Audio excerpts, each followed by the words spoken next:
Good evening, class 12th. So we will be further proceeding with our advertisements and the next हम लोगों ने जो पहले already अपने एडवर्टिजमेंट्स किए थे उसके बाद हम लोग एजुकेशनल एडवर्टिजमेंट स्टार्ट करने जा रहे हैं and exactly the same thing will be going to do in our format. हम लोग देखेंगे किस तरह से ये फॉर्मेट एजुकेशनल का होता है.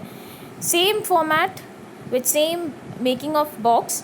उसके बाद उसमें हम लोग हेडिंग ट्यूटर वांटेड लिखेंगे कि ट्यूटर आपको चाहिए एक. फॉर स्टूडेंट्स, कौन से स्टूडेंट्स के लिए, कौन सी क्लास के स्टूडेंट्स के लिए आपको ट्यूटर चाहिए आप वो बताओगे. नेक्स्ट आप बताओगे कि सब्जेक्ट, किस सब्जेक्ट के लिए आपको चाहिए. क्वालिफ़िकेशन, एक्सपीरियंस और पर्सनल क्वालिटीज़ क्या होनी चाहिए. हालांकि personal qualities actually are not needed in tutor wanted, but there are some places और there are some people who actually prefer personal qualities, but you don't have to. It's kind of optional आपके लिए है कि आप ये अपने advertisements में personal qualities का एक लाइन लिखना चाहते हैं या नहीं. Remuneration promised. रेम्यूनरेशन का मतलब सैलरी. एंड उसके बाद हमारा आएगा ड्यूरेशंस एंड टाइमिंग्स. आपका कितना है वो आप बताओगे, कितना ड्यूरेशन और कितना टाइम आपको रखना है. सिलेबस बताओगे आप, और बोर्ड कौन सा है, किस बोर्ड के लिए आपको चाहिए. सीबीएसई बोर्ड के लिए आपको ट्यूटर चाहिए या फिर राजस्थान बोर्ड के लिए या फिर दूसरे किसी और बोर्ड के लिए आपको ट्यूटर चाहिए. And last but not the least हमारा contact number. Now will be going to see the example. यहाँ पर I have solve one example for you. You wanted to start 2 months hobby classes. आप 2 महीने के hobby classes start करना चाहते हैं for various courses, अलग अलग कोर्सेज के लिए. So write an advertisement with full details. आपको एक एडवर्टिजमेंट लिखना है पूरी सारी डिटेल्स के साथ. उसमें आपको time mention time to get application forms to. और एप्लीकेशन फॉर्म्स क्योंकि आप चाहते हैं कि वो भी लोग भरें और आप तक पहुँचाएँ, तो उसके लिए भी आप उस अपने एडवर्टिजमेंट में एक इन्फॉर्मेशन इसके बारे में भी डालेंगे. So as usual what will be going to do कि हम लोग यहाँ पे एज़ यूजुअल अपना एक बॉक्स बनाएंगे जैसा कि हम लोग हमेशा बनाते हैं अपने एडवर्टिजमेंट्स में. यहाँ पर हम लोग अपना हेडिंग लिखेंगे हॉबी क्लासेस. ओके, और उसके बाद we will be going to write our matter अपने एडवर्टिजमेंट के लिए. We introduce a 2 month summer course of various hobbies. हम लोग 2 महीने के समर कोर्स के लिए एक हॉबीज़ जो हैं वो इस तरह से हैं जो कि हम लोग स्टार्ट करने जा रहे हैं 2 महीने का समर कोर्स. उसमें cooking, textile, blue pottery, fashion designing and boys and girls for age of 15 to 20 years. यहाँ पे हमने उम्र बता दी कि कितने एज तक हमें जो स्टूडेंट्स हैं या कैंडिडेट्स हैं वो चाहिए.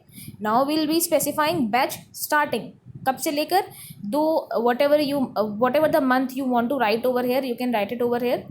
And application forms are available. ये भी बताएंगे कि एप्लीकेशन फॉर्म्स जो हैं वो कहाँ से लेकर बिटवीन 28 सितंबर टू 26 सितंबर 8 बजे से 11 बजे तक आपको अवेलेबल हो जाएंगे एप्लीकेशन फॉर्म्स, जो कि आप लोग इस समय आके फिल कर सकते हैं. आप इन्फॉर्मेशन दे रहे हो ये, ठीक है. कॉन्टैक्ट स्नेहलता अग्रवाल और उसके बाद आप अपना एड्रेस एंड फ़ोन नंबर लिखोगे. So this was our example. Next will be proceeding.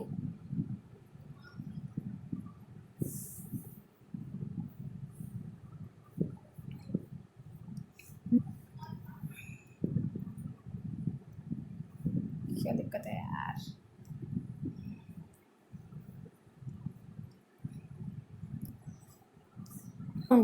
आपको कोई चीज़ मिली है, ठीक है. अब उसमें आप क्या क्या पॉइंट्स इंक्लूड करोगे. फर्स्ट जो है डिस्क्रिप्शन ऑफ आर्टिकल फाउंड. जो आपको आर्टिकल मिला है, जो सामान आपको मिला है उसका डिस्क्रिप्शन आप लिखोगे कि किस तरह का दिखता है वो. उसके बाद आप लोकेशन लिखोगे कि कहाँ मिला आपको वो. Keep vital details for identification secret.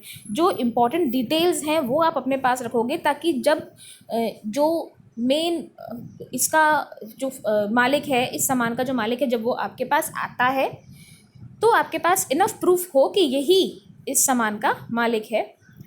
Invite the owners with legal proofs. उनको आप इनवाइट करोगे. जो भी अब जब आप इन्फॉर्मेशन लिखोगे और जो भी आप एडवर्टिजमेंट लिखोगे उसमें आप ये भी मेंशन करोगे कि जिस किसी का भी है वो अपने साथ लीगल प्रूफ लेकर आए कि ये सामान उसी का ही है. और लास्ट में आप लिखोगे contact number. Over here also I have solve an example for you. On the way to market you found a wallet. Market से आते वक्त आपको एक वॉलेट मिला है जिसमें 30,000 रुपीज़ पड़े थे. Now write an advertisement for a newspaper. हम लोग एग्जैक्टली वही करेंगे, हम लोग बॉक्स बनाएंगे, will be writing heading on the top found, और स्टार्ट कैसे करेंगे, found a wallet on Tonk road containing a good deal of amount, बताएंगे कि एक, क्योंकि हम लोग पूरा अमाउंट नहीं बताएंगे कभी भी एडवर्टीजमेंट में, सो दैट कि कोई अनलॉफुल तरीके से आपके पास ना पहुंचे और जिसका है वो उसके बजाय किसी और के पास ना चला जाए। तो हम लोग यही लिखेंगे कि ये एक प्रॉपर अमाउंट हमको उस चीज़ में मिला है, it is with Sanganer police station, और आपने क्या किया है कि उसको सांगानेर पुलिस स्टेशन में जमा करा दिया है। The owner must come with solid legal proof, और यहाँ पर हमने क्या लाइन लिखी है कि जो ओनर है वो अपने साथ सॉलिड लीगल प्रूफ लेकर आए कि ये सामान जो है या ये पर्स जो है वो उसी का ही है। The fraud will be prosecuted, और अगर कोई फ्रॉड, इस तरह से वार्निंग भी आपने जारी की है कि अगर वो फ्रॉड होगा तो उसको पनिशमेंट दिया जाएगा। So class 12th, this was your 2 advertisements. Write them in your notebooks and practice for them. Thank you.